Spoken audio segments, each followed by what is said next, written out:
बुलंद powered by UP government. Partner fitness health oil, बढ़ाए रिश्तों में प्यार, स्वस्थ रहे पूरा परिवार। और लखनऊ इंटरनेशनल पब्लिक स्कूल। लेकिन फिर हम चुनाव पर भी आएंगे, मिशन 350 की भी बात करेंगे, लेकिन सबसे पहले मैं चाहूंगा उपलब्धियों से शुरुआत किया जाए। आपको गन्ना मंत्रालय की अहम जिम्मेदारी दी गई है और वेस्टर्न यूपी के लिए बहुत इंपॉर्टेंट फसल है जो गन्ना है। तो पिछली सरकार और इस सरकार में क्या अंतर आया है आपके विभाग में? नहीं रोहित जी, सबसे पहले तो मैं बधाई दूंगा कि एक अच्छा मंच इंडिया न्यूज के द्वारा दिया गया है और इस मंच के माध्यम से सरकार के लोक कल्याण के कार्यक्रम, सरकार की उपलब्धियां और क्या रोड मैप है वो सारे पर चर्चा हो रही है। इसके लिए मैं आपको बहुत बहुत, इंडिया न्यूज को बहुत बहुत बधाई देता हूं जी।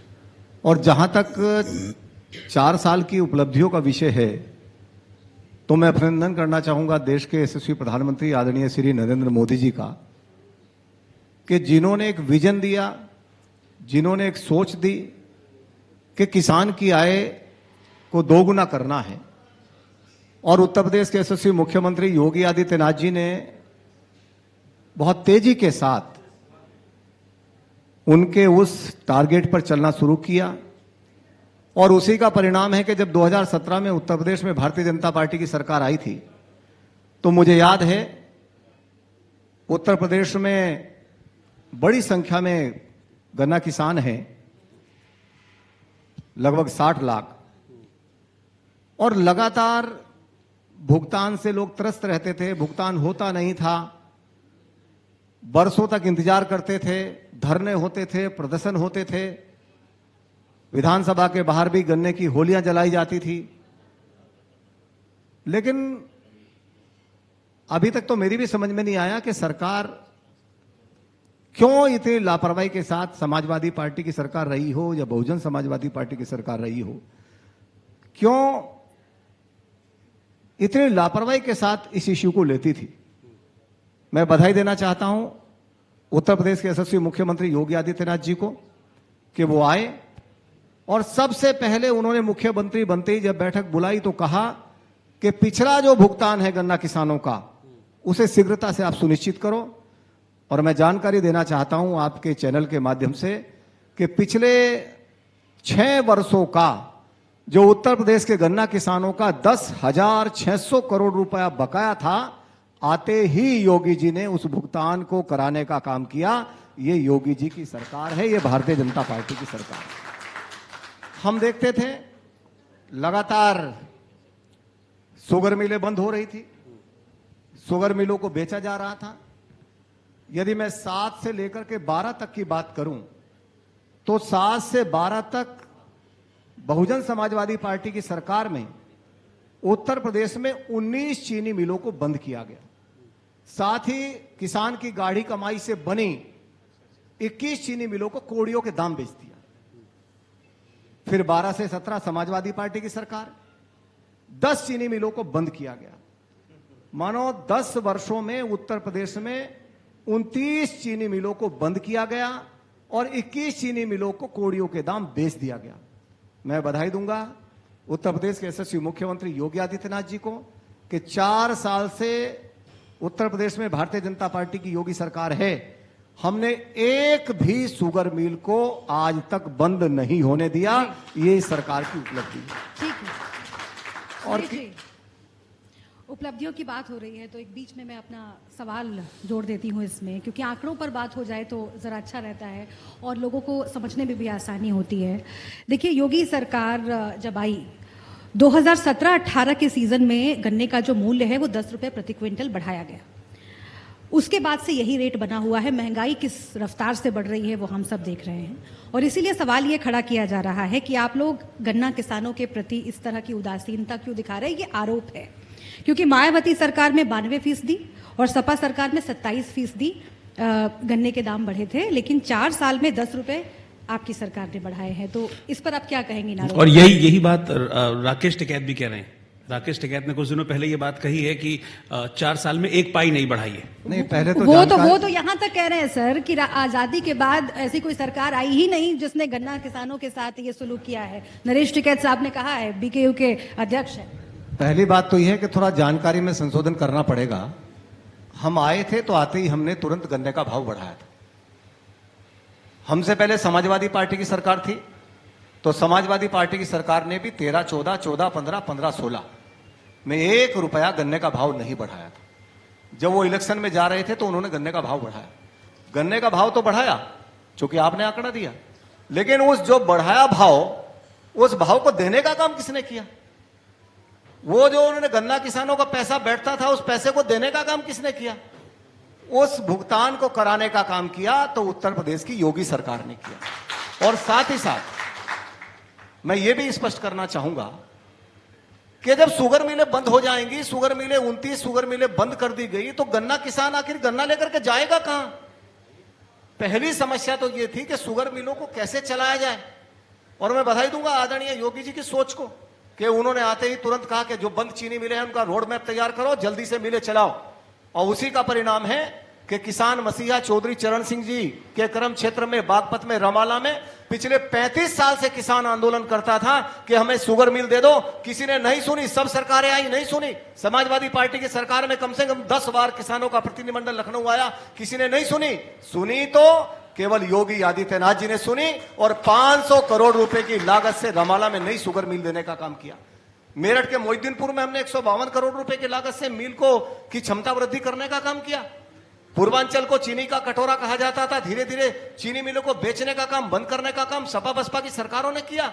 हमने तुरंत पूर्वांचल में बस्ती के मुंडेरवा में हमने आते ही 500 करोड़ रुपए की लागत से मुंडेरवा में नई चीनी मिल लगा करके चालू करने का काम किया। और वहीं मुंडेरवा में मुझे याद आता है किसानों ने मांग की कि हमारी मिल चलाई जाए, तो इन लोगों ने गोलियां चलाई, 3 किसान शहीद हुए। वो किसानों पर गोलियां चलाते हैं और किसानों की बात करते हैं। किसानों की बात करने का अधिकार है तो आदरणीय मोदी जी और योगी जी को है। उन्होंने गोली चलाई, किसान शहीद हुए और उन किसानों को श्रद्धांजलि देते हुए योगी जी ने वहां 500 करोड़ रुपए की लागत से नई मिल देने का काम किया है। यह होता है सरकार का काम। हमने गोरखपुर में पिपराइच में नई शुगर मिल देने का काम किया। हमने फिर पूर्वांचल को चीनी का कटोरा बनाने का हम लोग काम कर रहे हैं। लेकिन वो तो कह रहे हैं कि खाद के दाम बढ़ रहे हैं, बीज के दाम, कीटनाशक, कृषि यंत्र, सबके दाम बढ़ रहे हैं। नरेश टिकैत साहब की बात मैं कह रही हूँ क्योंकि उनकी बात को नजरअंदाज अभी करना किसी भी सरकार के लिए घातक हो सकता है। किसान आंदोलन जिस तरीके से चल रहा है और उसकी गूंज पश्चिमी उत्तर प्रदेश में खासतौर से जिस तरह दिख रही है, महापंचायतें हो रही है, आपको लगता है खतरा है?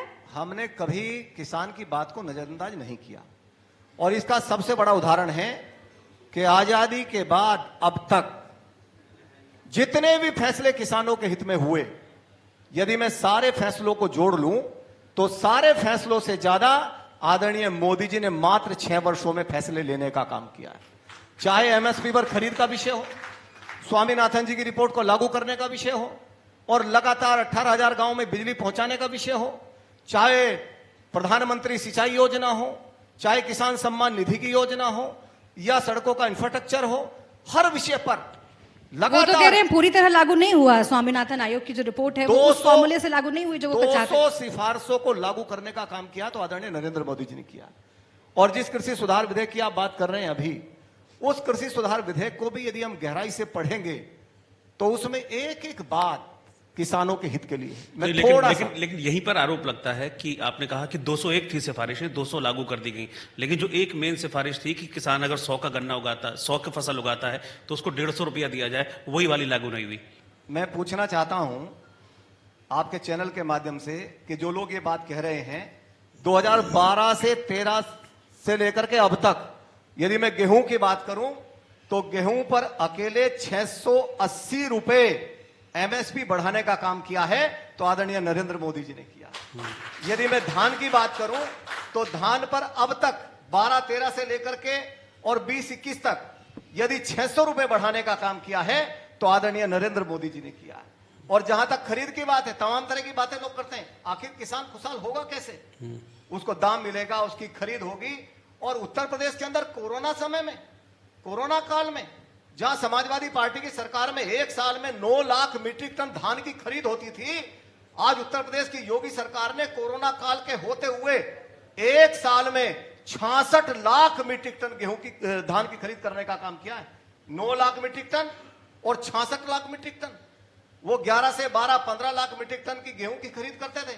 हम लोगों ने 35 लाख से ज्यादा मीट्रिक टन गेहूं की खरीद करने का काम किया। फिर एमएसपी हम बढ़ा रहे हैं, खरीद हम कर रहे हैं, शुगर मिले हम चला रहे हैं। फिर भी किसान नाराज है, क्यों नाराज है? अब तो सवाल यही उठता है। अब आपने बताया कि आपने गन्ने की मिठास किसानों की जिंदगी में घोल दी, लेकिन फिर भी किसान, हमने देखा कि ट्रैक्टर लेके बॉर्डर पर पहुंचा हुआ है।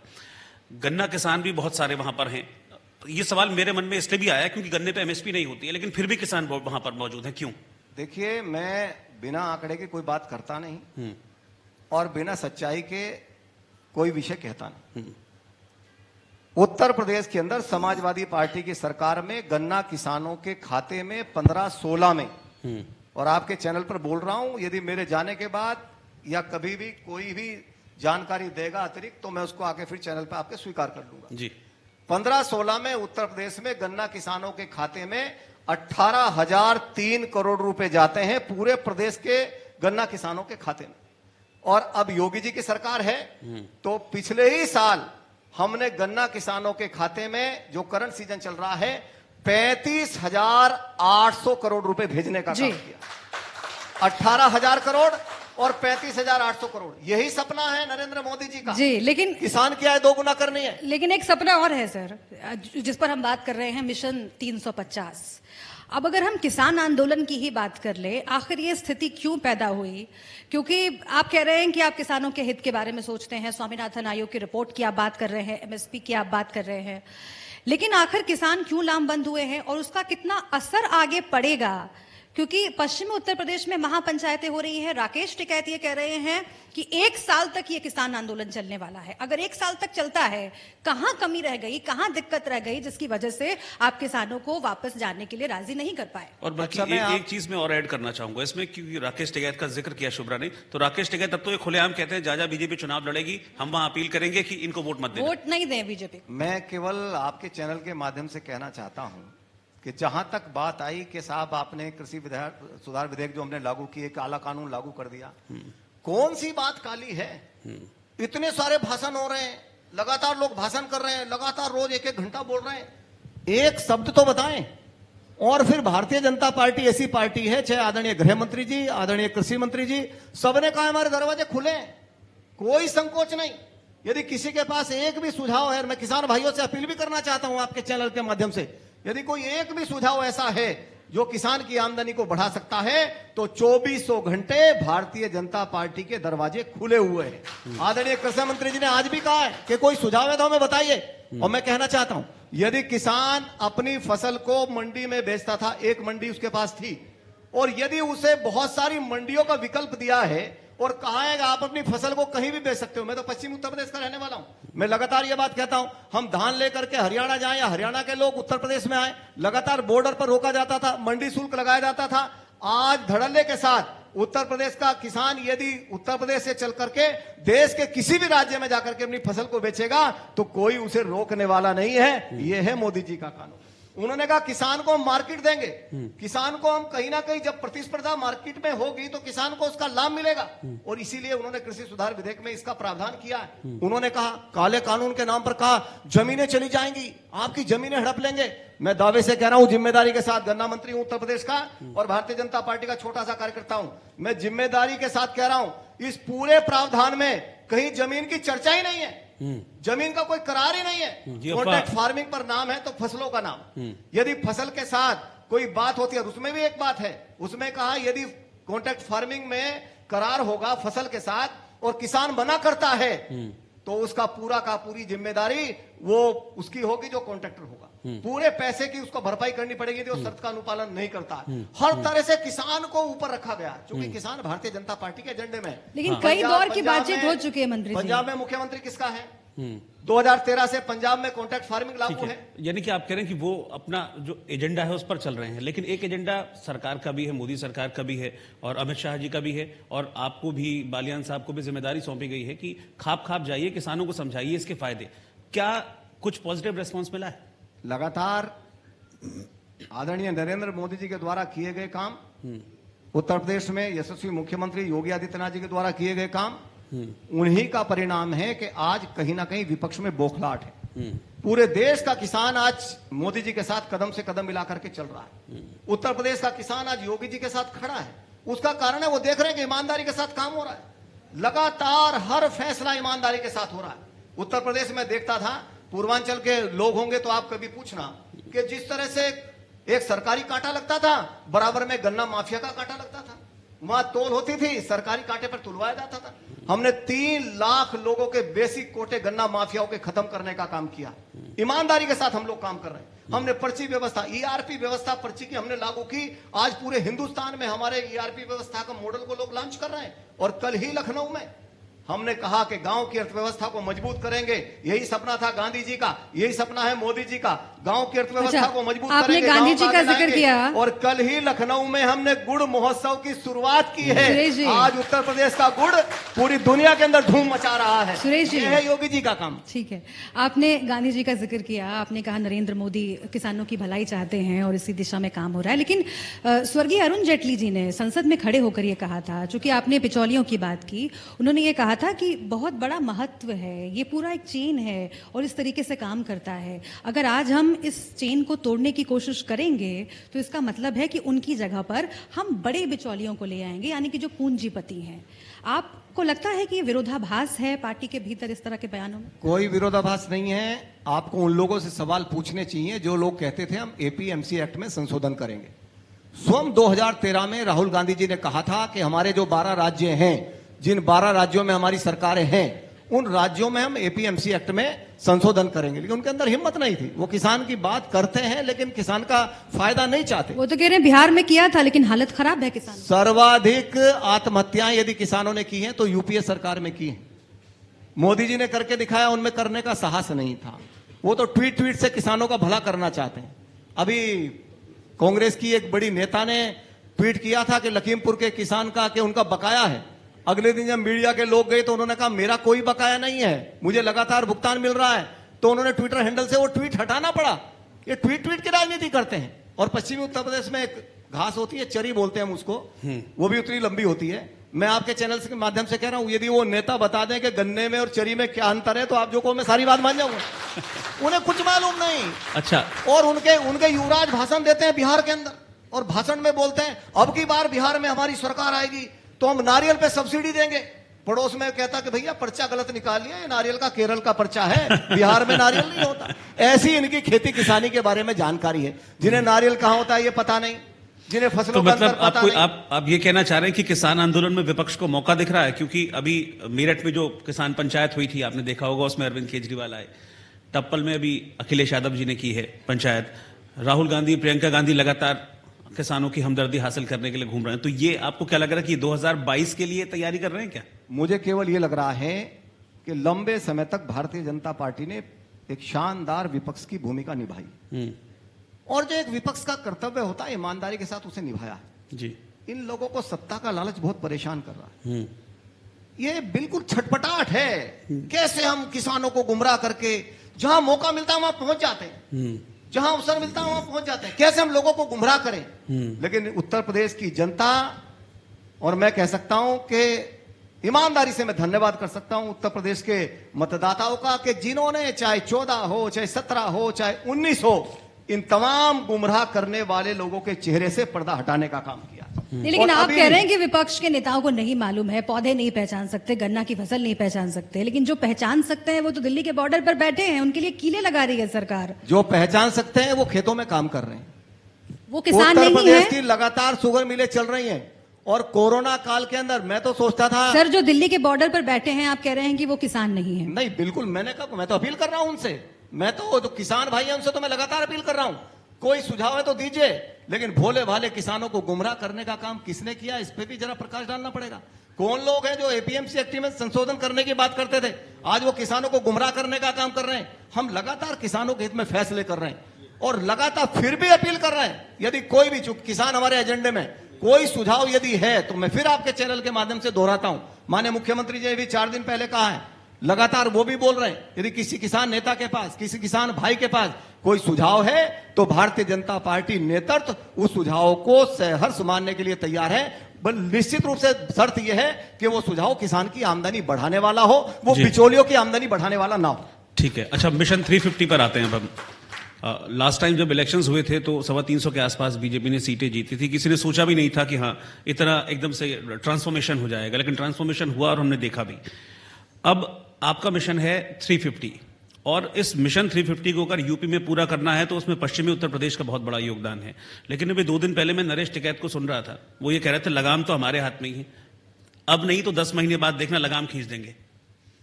जहां तक लगाम की बात है, लगाम किसी के हाथ में है तो माननीय मतदाता के हाथ। और निश्चित रूप से आदरणीय मोदी जी का जो विकास का मॉडल है, आदरणीय योगी जी का जो विकास का मॉडल है, उत्तर प्रदेश के माननीय मतदाताओं ने, उत्तर प्रदेश की माननीय जनता ने उस मॉडल पर मोहर लगाई। जब गठबंधन हुआ था 19 में, तो आपको याद होगा लगातार सर्वे होते थे, बड़ी बड़ी बातें होती थी। कोई कहता था खाता नहीं खुलेगा, कोई कहता था 5 सीट आएंगी, कोई कहता था 4 सीट आएंगी। बड़े हेलीकॉप्टर से लोगों को लॉन्च किया गया था, कहते थे नहीं पूरे तो प्रदेश में छा जाएंगे। अमेठी सीट भी हार गए थे। वो था मतदाता का विश्वास। और मैं इस बात को बहुत गर्व के साथ कहता हूं कि आज देश के सम्मानित मतदाताओं ने, उत्तर प्रदेश के सम्मानित मतदाताओं ने आदरणीय मोदी जी के और आदरणीय योगी जी के विकास के मॉडल पर मोहर लगाई है और आगे भी लगाने वाले। लेकिन जो महापंचायत हुई थी मुजफ्फरनगर में, उसमें भीड़ देखी थी आपने मंत्री जी? इतनी भीड़ कहां से ले आ रहे हैं वो लोग? हम तो लगातार वहीं रहते हैं और रोज पंचायतों में रहते हैं, रोज गांव में रहते हैं। चूंकि भारतीय जनता पार्टी गांव-गांव लोक कल्याण के कार्यक्रम सरकार के आखिरी व्यक्ति तक पहुंचे, पंडित दीनदयाल उपाध्याय जी का सपना अंतिम छोर तक विकास पहुंचे, अंतिम व्यक्ति तक पहुंचे। लगातार हम लोग कार्यकर्ता के रूप में काम करते हैं और लगातार देखते हैं। और इसीलिए हम कह रहे हैं कि विपक्ष के लोगों ने भोले भाले किसानों को गुमराह करने का प्रयास किया है। इसीलिए लगातार हम अपील भी कर रहे हैं, लोगों के बीच में जा रहे हैं। और 12 बार की वार्ता इसी और इशारा है। ये भारतीय जनता पार्टी की संवेदनशीलता है किसान को लेकर के, जो किसान हमारे मुख्य एजेंडे में है। हम चाहते हैं वार्ता से समाधान हो, इसलिए 12 बार वो तो कह रहे हैं सिर्फ टहलाने के लिए बुलाते हैं, कुछ बातचीत तो हुई ही नहीं। लगातार 12 बार की वार्ता हुई है। और फिर भी यदि आपके पास कोई सुझाव आएगा तो आप ही भेज देना। जरूर। अच्छा, तो फिर ये बताइए कि मिशन 350 कैसे पूरा करेंगे? इस बार तो किसानों की नाराजगी भी साथ में है। हमारे पास आदरणीय नरेंद्र मोदी जी के रूप में एक शानदार नेता, जो देश को नेतृत्व दे रहे हैं, देश के माननीय प्रधानमंत्री हैं।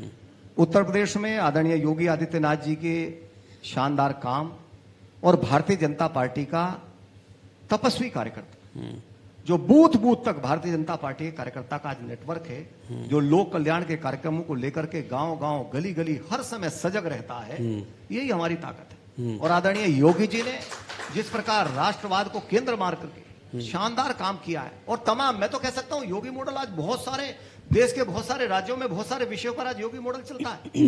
कानून व्यवस्था को लेकर के आप देखिए, आज कानून व्यवस्था की, उत्तर प्रदेश की कानून व्यवस्था की स्थिति को लेकर के जितना बड़ा निवेश आज उत्तर प्रदेश में, ईज ऑफ डूइंग बिजनेस में हम कहां थे, हम 12वें नंबर से दूसरे नंबर पर आए हैं। कानून व्यवस्था पर ही घेर रहे हैं। अखिलेश यादव ने टप्पल की पंचायत में कहा, अंधेर नगरी चौपट राजा, दिन को रेप रात में गांजा। लोकतंत्र है, कहने पे तो किसी की कोई पाबंदी नहीं है और उनके पास कहने के अलावा कुछ बचा भी नहीं है, इसलिए इतना तो कहने दो।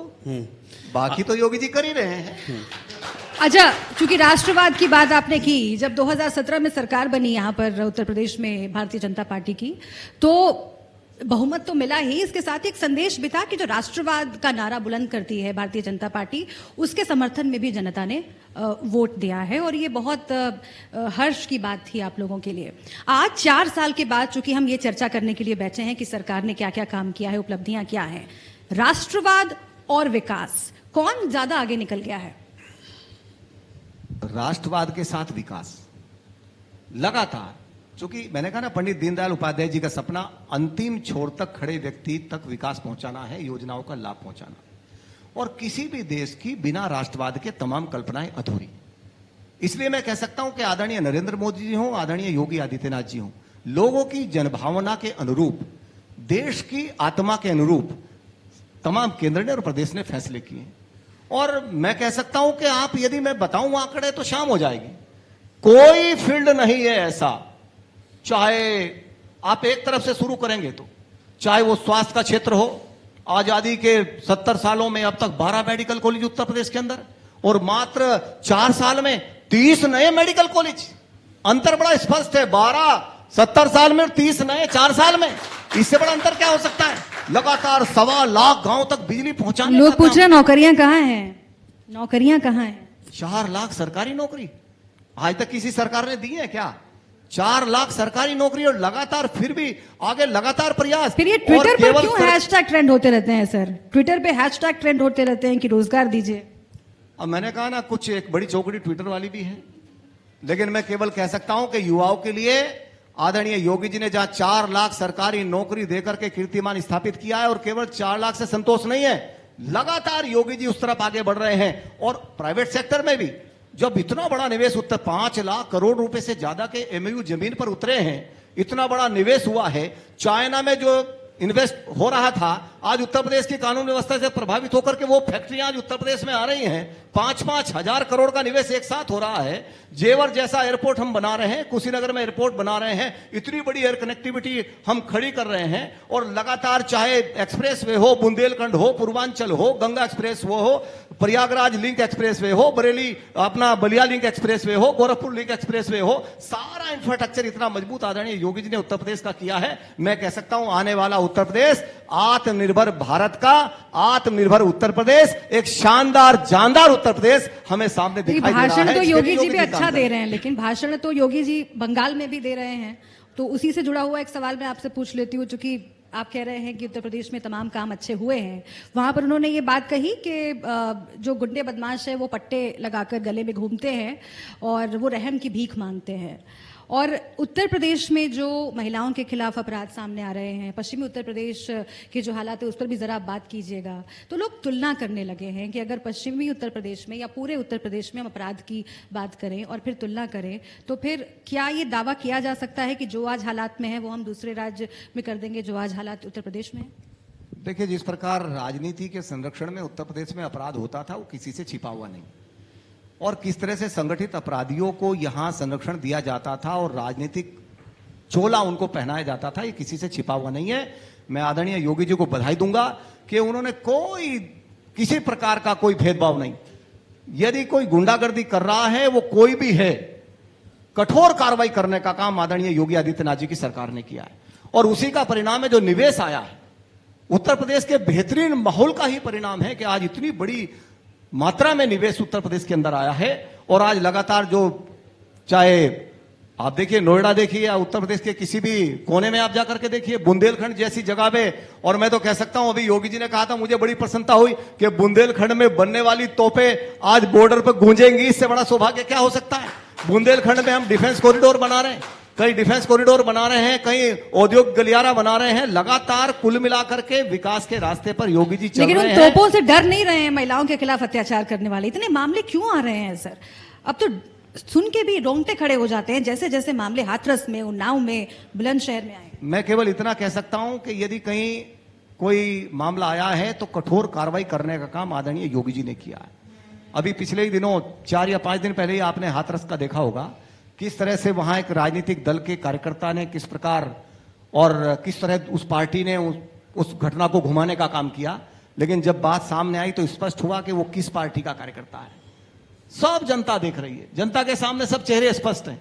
लेकिन हाँ, मैं ये कह सकता हूं कि लगातार आदरणीय योगी जी के नेतृत्व में हमने शानदार कानून व्यवस्था दी है। और वो मैं भारतीय जनता पार्टी का कार्यकर्ता होने के नाते बोल रहा हूं, ये बात नहीं है। उत्तर प्रदेश का आम व्यक्ति इस बात को बोल रहा है कि आज उत्तर प्रदेश की कानून व्यवस्था देश के अन्य राज्यों के लिए भी रोल मॉडल बनी हुई।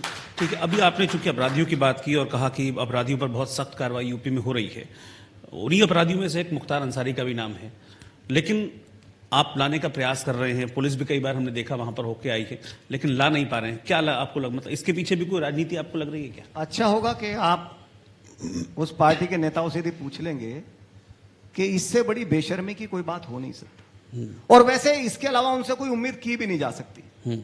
जो ये कहते हों दूसरे देशों के राजदूतों के सामने कि हमें लश्कर ए तोयबा से खतरा नहीं है, हमें यदि खतरा है तो भारत के अंदर जो संगठन चलते हैं उनसे खतरा है।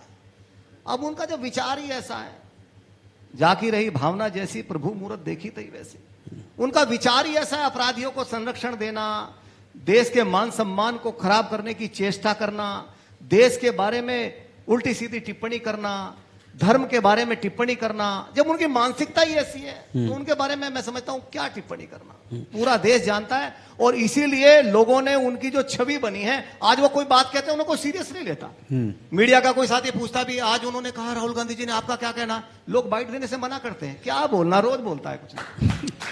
अच्छा, आज इसी मंच पर नेता प्रतिपक्ष राम गोविंद चौधरी जी भी आए थे, उनसे बहुत सारी बातें हुई। तो चुनाव को लेकर भी मैंने उनसे सवाल पूछा था कि मतलब अभी जो आपका पिछला परफॉर्मेंसेस रही हैं बीजेपी की, चाहे वो विधानसभा में हो, लोकसभा में हो, उपचुनाव में रही हो, तो घुमा फिरा के बात ईवीएम पर आ गई कि हम तो मांग कर रहे हैं कि बैलेट पेपर से चुनाव हो, यहां दबाते साइकिल हैं, वहां निकलता कमल है, वोट कमल को चला जाता। राम गोविंद जी जिस सीट से जीते हैं वहां भी ईवीएम ही थी। नहीं, वो उन्होंने इस पर पूछना उनसे। वो हमारे बहुत, मैं उनका बहुत व्यक्तिगत रूप से बहुत सम्मान करता हूँ, बहुत वरिष्ठ नेता हैं और व्यक्तिगत रूप से मैं उनका बहुत सम्मान करता हूँ। पर ये पूछ लेते कि आप जिस विधानसभा से जीत के आए हो वहां भी ईवीएम ही थी। उन्होंने बोला कुछ कुछ जिता देते हैं, उनका कहना था कुछ कुछ जिता देते हैं, वहां ईवीएम अच्छी, और जहां भाजपा जीतती है वहां ईवीएम खराब। मैं यही तो कह रहा हूँ। वो मिले बंद करते हैं, वो किसानों के हितैषी, हम मिले चलाते हैं, हम किसान के दुश्मन। उनके यहाँ खाद की दुकानों पर लाठियां बजती थी, वो किसान के हितैषी। हम खाद के कारखाने चला रहे हैं, हम किसान के। लाठियों पर भी बात हुई, आज लाठियों पर भी बात हुई। उन्होंने कहा जब समाजवादी पार्टी के टाइम पे लाठियां चलाई जाती थी तो एक लाठी हल्का सा ऊपर मारते थे, बाकी सड़क पर मारते थे। ये बीजेपी के राज में जो पुलिस वाले हैं, सिर पे लाठी मारते हैं, हाथ पे लाठी मारते हैं, पैर तोड़ देते हैं। निश्चित रूप से भारतीय जनता पार्टी की सरकार में कानून व्यवस्था के साथ कोई भी समझौता नहीं है, किसी को भी छूट नहीं है। और मैं तो खुद ईमानदारी से इस बात को मंच पर बहुत स्पष्टता से कह रहा हूं, हो सकता है मेरे लिए पता नहीं कहना ठीक होगा कि नहीं होगा, कि मैं भी ये मानता था कि इतनी बिगड़ी हुई कानून व्यवस्था, सरकार आने के बाद की बात कर रहा हूं, कि इतनी बिगड़ी हुई कानून व्यवस्था ठीक होगी कि नहीं होगी। मैं बधाई दूंगा योगी आदित्यनाथ जी को कि उन्होंने वो किया जो लोग सोचते थे संभव नहीं है, उसको करने का काम आदरणीय योगी आदित्यनाथ जी ने किया। और आज उत्तर प्रदेश की कानून व्यवस्था को इतनी तेजी के साथ पटरी पर लाने का काम किया। और आज खुलेआम जब लोग पुलिस के साथ, आप आम आदमी को तो छोड़ो, थानों में पुलिस के साथ क्या कार्रवाई होती थी ये सबने देखा होगा। समाजवादी पार्टी की सरकार में किस तरह से कितनी सारी घटनाएं हुई थी। मैं तो सहारनपुर का मुजफ्फरनगर का रहने वाला हूं, शामली सहारनपुर मेरे पास है। मैं देखता हूं कि शामली में भी लगातार मैं देखता किस प्रकार की घटनाएं होती थी। सिपाही की हत्या हुई, वो जो लोग हत्या कर रहे हैं अपराधी, उन्हें राजनीतिक दल संरक्षण दे रहे हैं, शर्म नहीं आती। लेकिन पुलिस पर तो आज भी यदि कई कोई तरह के पुलिस आरोप पर लग गोली रहे हैं। चलाएगा तो पुलिस के भी हाथ बांधे नहीं गए हैं, लेकिन पुलिस के भी हाथ बांधे नहीं गए। घटनाएं इस पर ऐसी हुई संकेत है हैं। जो जैसा करेगा और निश्चित रूप से उतनी ही कठोरता के साथ सुरेश पुलिस जी, भी कार्रवाई करेगी। क्या मौजूदा सरकार के कार्यकाल में पिछले कुछ सालों में इस तरह की घटनाएं नहीं हुई हैं जहां पर हमने पुलिस को बेबस पाया है, जहां पर पुलिस वाले कार्रवाई करने के लिए जाते हैं और गुंडे बाकायदा उन पर गोली चलाते हैं, पुलिस वालों की मौत होती है और फिर ये पूछा जाता है कि आखिर पुलिस उस तरह से काम क्यों नहीं कर पा रही है। न सिर्फ ये, बल्कि आरोप ऐसे भी लगे कि जब कोई महिलाओं के खिलाफ अत्याचार होता है तो पुलिस कई बार अपराधियों को संरक्षण देने का काम करती है, कई बार जो पीड़ित परिवार हैं उनको ही नजरबंद कर देती है। यहां तक कि अभी बात हो रही थी कल महिला दिवस है और इसीलिए अभी हम बात इस मसले पर कर रहे थे कि आधी रात में एक बलात्कार पीड़िता के शव को जलाने का मामला भी उत्तर प्रदेश में ही सामने आया है और उस पर तमाम सवाल खड़े हुए हैं। तो ये जो उत्तर प्रदेश की पुलिस के इर्द गिर्द चर्चा होती है उसे आप कैसे देखते हैं 4 सालों में? लगातार मैं कह सकता हूं, मैं पुलिस के उन तमाम साथियों का अभिनंदन करना चाहता हूं जिन लोगों ने बहुत बहादुरी के साथ उत्तर प्रदेश की कानून व्यवस्था को मेंटेन करने में सरकार के साथ पूरा सहयोग किया। लगातार आदरणीय योगी जी की मंशा के कानून व्यवस्था बहुत मजबूती के साथ आगे बढ़नी है, उस मंशा पर बहुत शानदार तरीके से काम किया है। मैं उनका भी बहुत बहुत विकास दुबे का केस हुआ था, बहुत चर्चा। और कोरोना के समय में भी आपने देखा हो कि जान हथेली पर लेकर के किस प्रकार उत्तर प्रदेश के पुलिस कर्मियों ने, चाहे स्वास्थ्य कर्मी हो, अन्य कर्मी हो, किस तरह से उन लोगों ने काम किया है। हम सब उनका बहुत हृदय के साथ अभिनंदन करना चाहते हैं। लेकिन जहां तक आपने कहा घटना, कोई यदि घटना हुई है, उस घटना पर बहुत कड़ाई के साथ आदरणीय योगी आदित्यनाथ जी के निर्देश पर त्वरित कार्रवाई हुई है। इस बात को भी मैं बहुत मजबूती के साथ कह सकता हूं। अच्छा, इस बार 350 पार पूरा विश्वास है? 350 पार मैंने कहा क्योंकि आज देखिए हम सुबह से लगातार बात कर रहे हैं तो मैं चाहता हूं कि उन चीजों को भी हम चर्चा में लाएं। मैं राम गोविंद जी का जिक्र कर रहा हूं, उन्होंने आज बहुत सारे दावे किए। उन्होंने इस बार कहा कि प्रचंड बहुमत, इस बार प्रचंड बहुमत से समाजवादी पार्टी वापस लौटने वाली है और बीजेपी को पता भी नहीं चलेगा कब पैरों के नीचे से जमीन खिसक गई। दिल बहलाने के लिए गाली भी ख्याल अच्छा है, वो एक लाइन है ना, वो तो सब जानते हैं और उन्हें भी मालूम है, लेकिन राम गोविंद जी सच्चाई यहां बोल देंगे तो फिर आप जानते हैं ना। तो 350 कैसे, मतलब मालूम उन्हें भी है, जब अलग से मिलते हैं तो यही कहते हैं कि आपको कोई रोकने वाला नहीं है, लेकिन मंच पर मजबूरी है। 350 कैसे, इतना कॉन्फिडेंस कैसे 350 को लेकर? पिछली बार सब कुछ था, जबरदस्त लहर भी थी, तब एक चेंज के तौर पर 325 से ज्यादा सीटें मिली थी। इस बार आप पिछली बार से भी ज्यादा, यानी कि कोई एंटी इनकम्बेंसी नहीं है। नहीं, आपने देखा होगा कि हमने नहीं कहा, लेकिन उपचुनाव में जिस तरह से विपक्षी पार्टियों ने प्रचार किया था ये सेमीफाइनल है, जबकि हम लगातार मना कर रहे थे कि नहीं ऐसा नहीं है, लेकिन लगातार विपक्षी दलों ने कहा था, चाहे समाजवादी पार्टी हो चाहे अन्य दल हो, ये सेमीफाइनल है। तो सेमीफाइनल का परिणाम क्या है था, किसी से छिपा हुआ नहीं है। और मैं ईमानदारी से आपको गंभीरता से चैनल पे आपके कह रहा हूं, ये पता उन्हें भी है जो बोल रहे हैं, लेकिन उनकी मजबूरी है। नहीं ऐसा बोलेंगे तो जो है वो भी चले जाएंगे।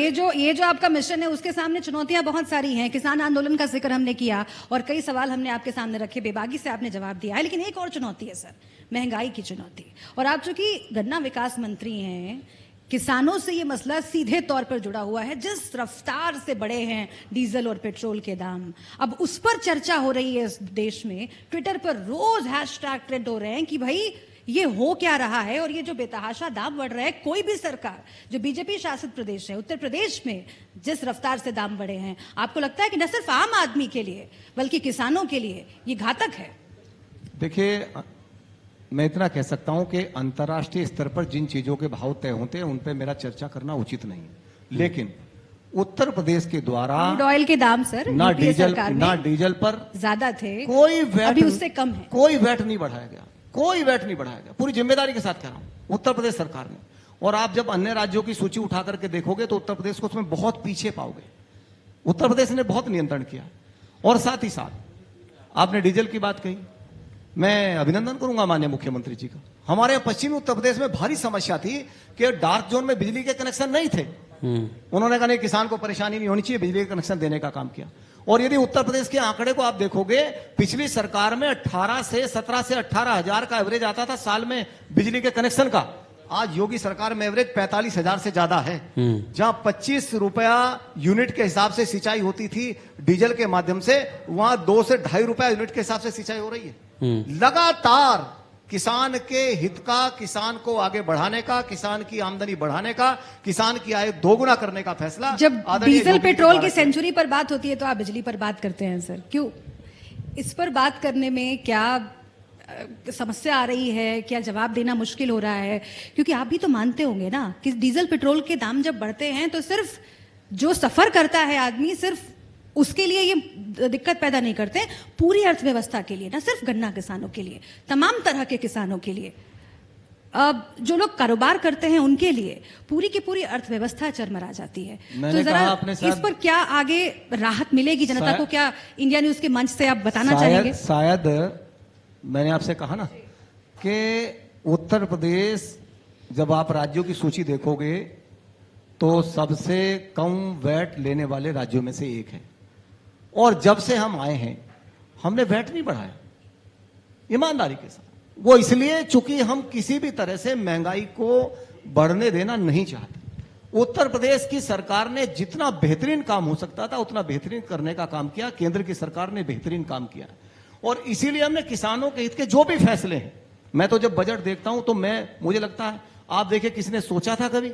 उत्तर प्रदेश में अकेले की बात कर रहा हूं, अकेले उत्तर प्रदेश में 2,40,00,000 किसानों के खाते में 6,000 रुपए सालाना के हिसाब से किसान सम्मान निधि के माध्यम से गए। 27,000 करोड़ रुपया, 27,000 करोड़ रुपया। 4 साल में 1,25,000 करोड़ रुपया डीबीटी सीधी गन्ना किसानों का भुगतान।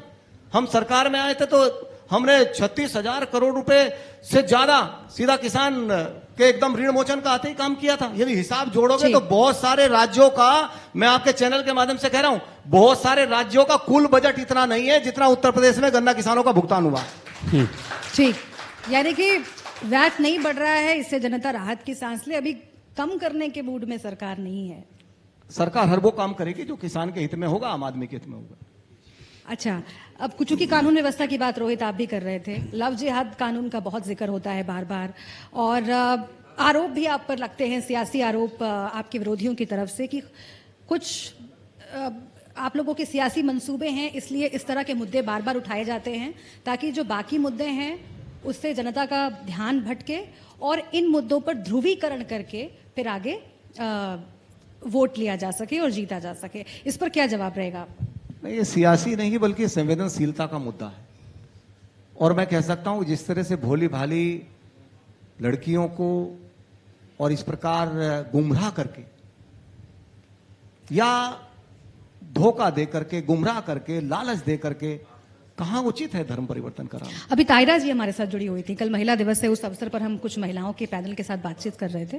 तायरा हसन जी ने यह कहा कि इस देश में अधिकार है बालिगों को, चाहे वो लड़का हो या लड़की हो, वो किससे शादी करे, किसको पसंद करे, इसका अधिकार है। और अगर ये कोई समाज समझता है कि उनके पास इतनी अक्ल नहीं है या फिर बुद्धि नहीं है, तो फिर ये कहीं ना कहीं दिक्कत है उस समाज की सोच में। नहीं, अधिकार को किसने रोका है?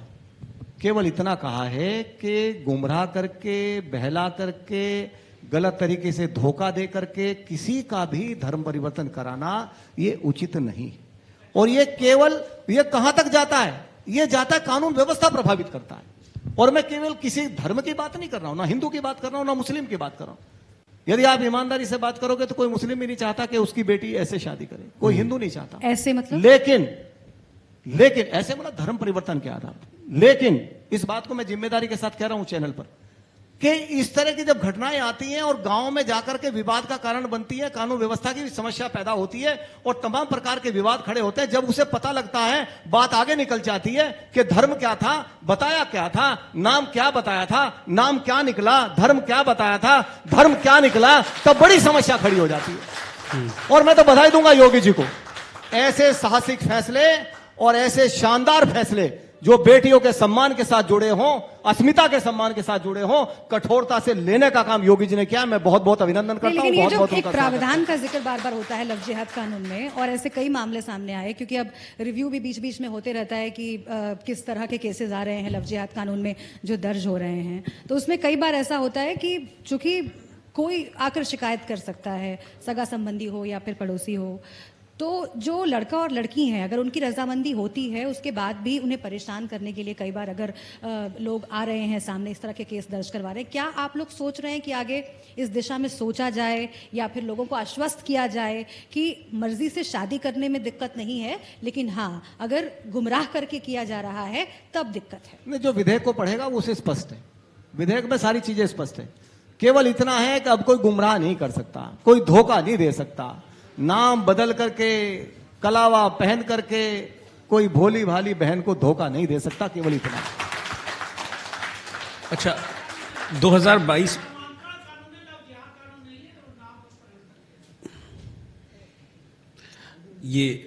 मैं बात कर रहा था आपके मिशन 350 की। क्या बीजेपी के सामने क्या चुनौती देखते हैं 2022 के लिए? भारतीय जनता पार्टी लगातार चुनाव को केंद्र मान के नहीं बल्कि देश को केंद्र मान के काम करती है।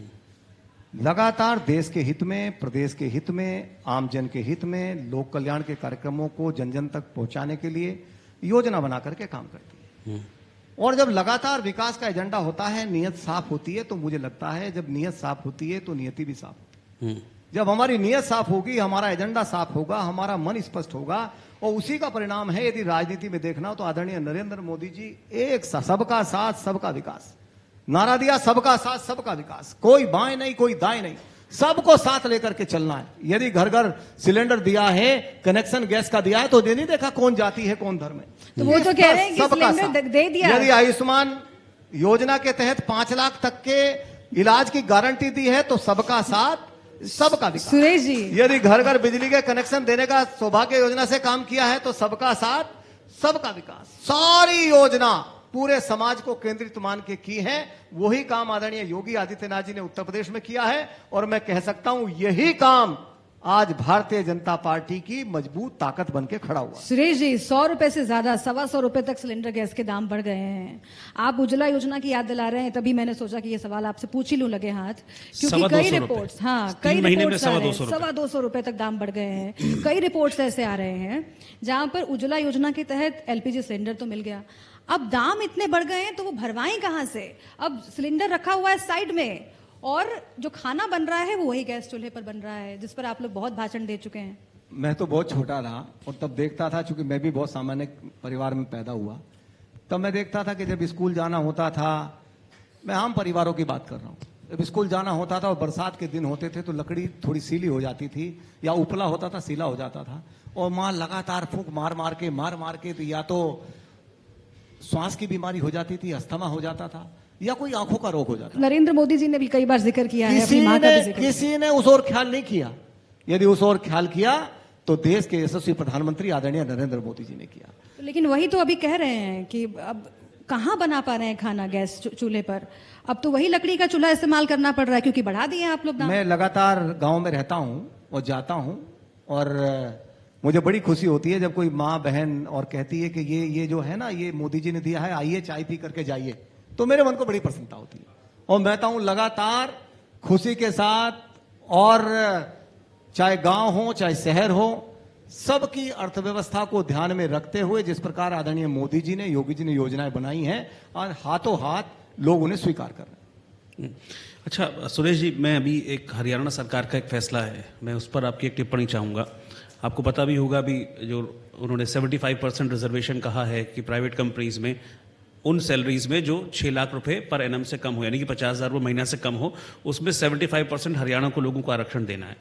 ठीक है, आप आरक्षण दे रहे हैं, लेकिन इससे जो कई कंपनीज हैं और जो कारोबारी हैं उनमें बड़ा एक रोष देखा जा रहा है कि आपने हमको बांध कर रख दिया है। मैं केवल इतना कहूंगा कि मैं उत्तर प्रदेश में जिस प्रकार का अभियान माननीय मुख्यमंत्री जी ने चलाया है, चाहे सरकारी नौकरी हो चाहे प्राइवेट नौकरी हो या अन्य, चाहे ओडीओपी के माध्यम से नौजवानों को जोड़ने का काम किया है। मैं तो देखता था, पश्चिमी उत्तर प्रदेश से आता हूं, मेरठ के बल्ले से तमाम दुनिया के बल्लेबाज मेरठ के बल्ले से खेलते हैं।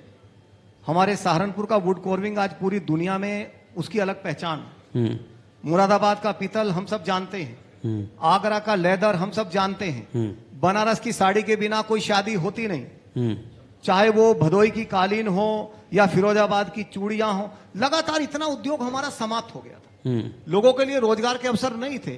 जो इस प्रकार का उद्योग था, धीरे धीरे सरकारों की लापरवाही से वो बर्बादी के कगार पे था। मैं बधाई दूंगा योगी आदित्यनाथ जी को, उन्होंने कहा ओडीओपी योजना वो लेकर के आए और आज पूरी दुनिया में उसकी चर्चा हो रही है। ओडीओपी लेकर के आए और वो तमाम जो चीजें बंद हुई थी, जो हमारे परंपरागत उद्योग हैं वो सारे बंद हो गए थे, उन सब में जान फूंकने का काम योगी सरकार ने किया। इससे भी नौजवानों के लिए बहुत सारे रोजगार के अवसर निकले हैं। और लगातार सरकारी नौकरी के माध्यम से, प्राइवेट इंडस्ट्री के माध्यम से निवेश करा करके, क्योंकि युवा हमारे देश की रीढ़ है और हमारा सौभाग्य है कि आज भारत दुनिया का सबसे जवान देश है और उत्तर प्रदेश भारत का सबसे जवान प्रदेश है। तो ऐसे युवा प्रदेश में निश्चित रूप से युवाओं को केंद्रित मान करके आदरणीय योगी जी के अभ्युदय योजना अभी आप देखिए जी, अभी लॉन्च की है, पूरे किस तरह से उसको लोग स्वीकार कर रहे हैं। अभी मैं घर से चला तो तभी मेरे पास आया किसी बहन का फोन, उसने कहा मैं बहुत बहुत बधाई देती हूं कि अभ्युदय योजना योगी जी लेकर के आए। अब मुझे चिंता थी मेरी आईएएस की तैयारी कैसे होगी, मैं आईएएस बनना चाहती हूं। मैं योगी जी को कभी मिलोगे तो मेरी तरफ से धन्यवाद कर देना कि उनकी योजना के कारण मैं अपनी तैयारी कर लूंगी। इस प्रकार का आज नौजवानों के मन में विश्वास उत्तर प्रदेश के अंदर खड़ा हुआ है। ठीक है, तो नौजवानों की जो समस्याएं हैं, उम्मीद करते हैं कि आगे उनका समाधान करने की दिशा में और तेजी से सरकार काम करेगी, रोजगार की दिशा में काम करेगी। ये कहा है, भरोसा दिलाया है मंत्री जी ने। महंगाई के मोर्चे पर काम कर रही है, आगे भी काम करेगी। और आपको बहुत बहुत शुभकामनाएं, बहुत धन्यवाद आगे के राजनीतिक जीवन के लिए और खासतौर से आपके मिशन 350 के लिए, जिस पर हम चर्चा कर रहे थे। सुरेश राणा जी, गन्ना विकास